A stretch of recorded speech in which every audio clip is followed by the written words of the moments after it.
बाढ़ से कोहराम मचा है इस वक्त। यूपी के गोरखपुर की तस्वीर हम आपको दिखाते हैं, जहां पानी से चारों तरफ आफत आ गई है। वहीं बिहार भी लेकर चलते हैं, जहां रोहतास में कैमूर की पहाड़ी में भारी बारिश के बाद मां तुतला भवानी झरने का रौद्र रूप देखने को मिला है। गुजरात के वलसाड की तस्वीर भी आप देख लीजिए। अहमदाबाद मुंबई नेशनल हाईवे पर पानी भर गया और दूसरी तरफ उत्तराखंड के उत्तरकाशी में भारी बारिश से जनजीवन अस्त व्यस्त हो गया है। बथेड़ी नदी से लगा एक नाला उफान मारकर बहने लगा है। तो चार अलग अलग राज्य और चारों राज्य इस वक्त बाढ़ बारिश से त्राहिमाम कर रहे हैं। उत्तर प्रदेश में खासतौर पर पूर्वांचल का कुछ इलाका है जो इस वक्त बारिश से बहुत ज्यादा कोहराम झेल रहा है। बिहार के रोहतास में देखिए जलप्रपात किस तरीके से बह रहा है। गुजरात के वलसाड में ये एम्बुलेंस किसी को बचाने के लिए आई थी, लेकिन ये खुद भी उस पानी में फंस गई। और आखिरी तस्वीर आप देखिए, उत्तराखंड के उत्तरकाशी में भी तबाही का मंजर है।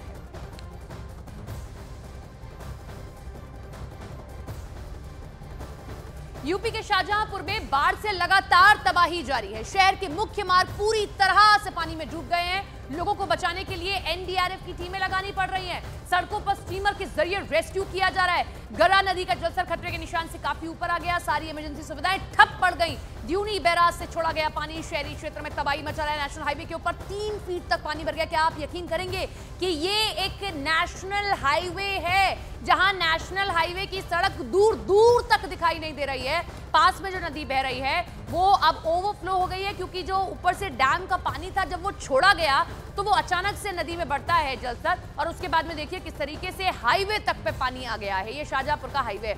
दूसरी तरफ आप देखिए कि जब पानी हाईवे पे आया है तो ये लाजमी बात है कि ये पानी अब रिहायशी इलाकों में भी पहुंचेगा। वैसा ही ये पानी देखिए रिहायशी इलाकों में पहुंच गया है। लोग देखिए किस तरीके से बीच पानी से निकल रहे हैं। आपने शाहजहांपुर की तस्वीर देखी। अब आप चलिए पूर्वांचल की तरफ उत्तर प्रदेश में, और खास तौर पर सिद्धार्थनगर की तस्वीर वहां देखिए। वहां सबसे ज्यादा त्राहिमाम इस वक्त मचा हुआ है, क्योंकि वो इलाका जो है वो नेपाल की बॉर्डर से लगता है, और जैसे ही नेपाल पानी छोड़ता है तो सबसे ज्यादा तबाही का मंजर सिद्धार्थनगर के इस इलाके में देखने को मिलता है, जहां आप देखिए कि सैलाब में सड़क पूरी तरीके से डूब चुकी है। यहाँ पर पूरा ये तराई वाला इलाका पूरा डूब चुका है। दूर दूर तक सड़क नहीं दिखाई दे रही है। लोगों की आवाजाही ठप हो गई है। हालांकि हम आपको ये भी बता दें कि सिद्धार्थनगर में अमूमन ऐसी तस्वीर जो है मानसून में देखने को मिलती है, क्योंकि ये इलाका नेपाल थोड़ा ऊंचाई पर है और उत्तर प्रदेश का ये इलाका थोड़ा नीचे पर है। जैसे ही नेपाल से पानी छूटता है तो यहाँ ये पानी भरने लगता है और जो गांव हैं आसपास के वो डूबने लगते हैं। इतनी बुरी स्थिति हो गई है कि अगर किसी को शमशान घाट जाना हो तो शमशान घाट तक नहीं जा पा रहा है वहां पर भी, क्योंकि पानी भर गया है दूर दूर तक, जहां तक देखिए। और यहाँ सबसे ज्यादा चावल की फसल होती है वो भी पूरी तरीके से डूब गई है। मतलब आप समझिए दोहरी मार है। सिद्धार्थनगर की 2 तस्वीरें हम आपको और दिखाते हैं, जिससे आप वहां की बेबसी को समझ पाएंगे। इलाका टापू में तब्दील हो गया। दूर दूर तक सड़क नहीं दिखाई दे रही, लग रहा है कोस्टल एरिया है। और दूसरी तस्वीर आप देखिए, जब हमने आपको पहले भी बताई कि शमशान घाट डूब गया। अब अगर किसी का अंतिम संस्कार करना, अंत्येष्टि करनी है तो आपको सड़क किनारे करनी पड़ेगी, और मजबूरन इन लोगों को अंतिम संस्कार सड़क के किनारे करना पड़ा है।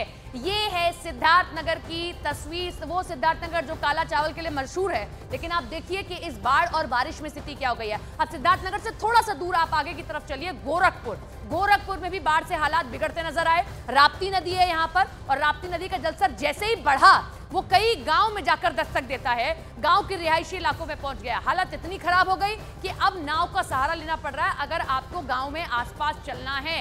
ये सब वो इलाके हैं जो उस राप्ती नदी से लगे हुए हैं। निषादों का ये पूरा इलाका है। निषाद गांव यहाँ पर पूरा एक बसा हुआ है, और देखिए स्थिति यहाँ पर क्या हो गई है। और भी इलाके हैं उत्तर प्रदेश के जहां पर स्थिति ऐसी ही है। सिद्धार्थनगर हो गया, संत कबीर नगर हो गया, चाहे वो गोरखपुर हो, कुशीनगर हो। अब आप उत्तर प्रदेश से सटे हुए उसके राज्य बिहार चलिए। रोहतास का एक जलप्रपात आपको दिखाते हैं, यानी कि एक आपको झरना दिखाते हैं जिसने रौद्र रूप धारण कर लिया है। कैमूर की पहाड़ी में भारी बारिश के बाद मां तुतला भवानी झरने का रौद्र रूप ये देखने को मिला। देखिए तस्वीरों में आप समझ सकते हैं कि ये कितनी तेजी से बह रहा है। अगर कोई थोड़ा सा भी नजदीक गया तो ये अपनी चपेट में ले लेगा। ऐसे में कुछ लोग जो वहां पर मौजूद थे इसे देखकर सहम गए हैं। ये पूरा पुल बना हुआ है, यहाँ पर कुछ लोग फंसे भी थे जिनको बाद में निकालने की कोशिश भी की गई। हम आपको 2 तस्वीरें यहाँ की भी दिखाएंगे, और साइड में हम आपको ग्राफिक्स भी दिखा रहे हैं कि आप समझिए महाराष्ट्र में कितनी मिलीमीटर तक अब तक बारिश हो चुकी है।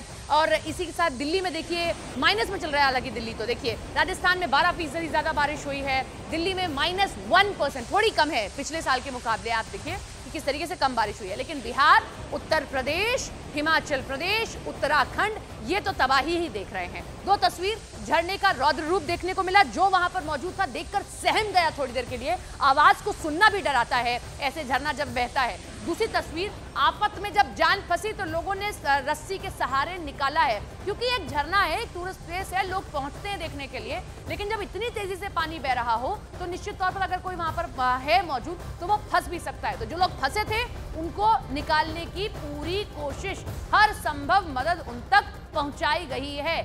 जल प्रहार इस मॉनसून के सीजन में कुछ इलाकों में ऐसा हो रहा है कि वहां रहना भी मुश्किल हो गया है। बिहार के सहरसा आप चलिए, यहां बाढ़ के बीच एक हैरान कर देने वाली तस्वीर सामने आई, जहां नाव में घंटों तक ये टीचर्स फंसे रहे हैं, 2 घंटे तक फंसे रहे हैं। 45 मिनट का यूं तो ये सफर होता है, लेकिन जो नाविक था, जो निशादार थे, उनको रास्ता ही पता नहीं चला, क्योंकि इतना पानी भर चुका था कि उनको जहां छोड़ना था वहां पता ही नहीं चल पाया और भटक गए। 2 घंटे तक उसी नदी में इधर से उधर, इसी पानी में इधर से उधर घूमते रहे हैं, क्योंकि किनारा पता नहीं चल पा रहा था। नाव पर सवार सभी शिक्षकों की सांसें अटकी हुई थीं। हर चेहरे पर भय था, क्योंकि जब तक ये टीचर किनारे न पहुंचते तब तक इनका मौत से सामना हो रहा था। हैरान करने वाली तस्वीरें आई हैं बिहार के सहरसा से, जहां पूर्वी कोसी तटबंध को पार करने के दौरान नाव पर सवार सभी टीचर नदी में फंस गए। धुंध के कारण नाव भटक गया है। सभी शिक्षक है नाव पे और पता नहीं है कि किस तरफ जाना है। कुहासा के कारण पता नहीं चल रहा है नाव पे किस तरफ जाना है। इस तरह से बीच नदी में करीब 2 घंटे तक ये शिक्षक फंसे रहे। कोरोना के कारण रास्ता मिल नहीं रहा था और करीब 1.5-2 घंटा भटकने के बाद हम लोग भटकते भटकते फिर वापस वहीं पे आ गए जहाँ से हम लोग चले थे।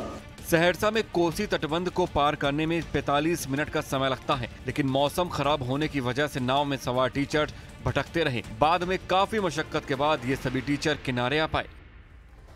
तो ये तो आपने देखी मैदानी इलाकों की तस्वीर, लेकिन और ज्यादा डराने वाली तस्वीर आती है पहाड़ी इलाकों से, क्योंकि वहां जो मार है वो दोहरी हो जाती है। अगर बारिश होती है तो दूसरी सबसे बड़ी परेशानी कि अब चट्टानें दरकने लगती हैं। तो हम आपको तस्वीर अब पहाड़ी इलाकों की दिखा रहे हैं। उत्तराकाशी की तस्वीर आप देख लीजिए, यहाँ पर किस तरीके से बहुत तेजी से पानी बह रहा है, जो डरा रहा है। उत्तराखंड में देखिए कि जोशीमठ में यात्री फंस गए हैं और अब इस तरीके से रस्सी का सहारा लेके उनको चलना पड़ रहा है, जो जाना चाहते हैं 4 धाम की यात्रा करने। नैनीताल में आप देखिए बड़ा टूरिस्ट प्लेस है, लेकिन यहाँ पर बारिश के बाद में अब पहाड़ दरक रहे हैं और बीच बीच में रास्ता टूट चुका है। उत्तराखंड की एक और तस्वीर हम आपको दिखा रहे हैं बद्रीनाथ हाईवे की। बद्रीनाथ हाईवे कई दिनों से ठप पड़ा है, क्योंकि यहाँ पर एक चट्टान नीचे आके गिर गई है। हिमाचल प्रदेश में भी तेज बारिश हो रही है, मनाली में अभी भी बारिश हो रही है। लाहौल स्पीति में देखिए कितनी तेजी से पहाड़ नीचे दरकता हुआ आ रहा है। तो सबसे ज्यादा स्थिति तो खराब पहाड़ी इलाकों में होती है, और अगर कोशिश करिए आप, बहुत जरूरी ना हो तो अभी पहाड़ी इलाकों में जाने से बचिए, क्योंकि वहां अगर आप जाते हैं और तेज बारिश होती है तो आप घंटों या तो जाम में फंस सकते हैं, या आप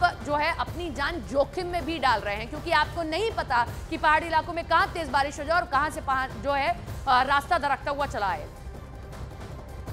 अब आपको जोशीमठ की तस्वीर दिखाते हैं। पहाड़ दरकने से गिरे बड़े बड़े पत्थरों से हाईवे हो गया है पूरी तरीके से ठप, जिसकी वजह से दूर दूर तक लंबा जैम लग चुका है। लोगों को काफी मुद्दों का सामना करना पड़। प्रशासन यहाँ मुस्तैदी के पत्थरों को हटाने का काम कर रहा है। तो ये जोशीमठ की तस्वीर है, जहां से होते हुए आप जाते हैं बद्रीनाथ की तरफ, क्योंकि 4 धाम की यात्रा चल रही है, यहीं से होते हुए जाते हैं। लेकिन पहाड़ दरका, रास्ता बंद हुआ, लंबा लंबा जाम लग चुका है, घंटों तक आपको कतार में खड़े रहना पड़ रहा है।